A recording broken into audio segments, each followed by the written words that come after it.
You know, a truly dull knife is more than just frustrating, it's dangerous. When your blade has lost its bite, or worse, developed unsightly chips, it's a clear sign that honing is no longer enough. You need to actively remove material and reform the cutting edge.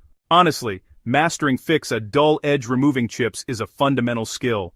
Before starting, carefully inspect the blade. Small nicks or a generally rounded edge require less aggressive grinding. Deeper chips, however, demand more patience and material removal.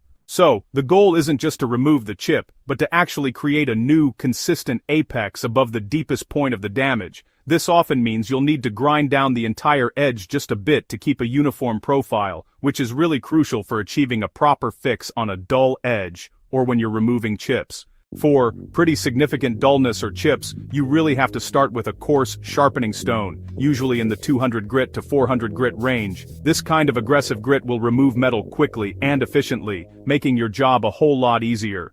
Honestly, using a fine grit on a dull or chipped blade is just futile. So, water stones, when they're properly soaked, actually provide the ideal lubrication, which helps prevent overheating.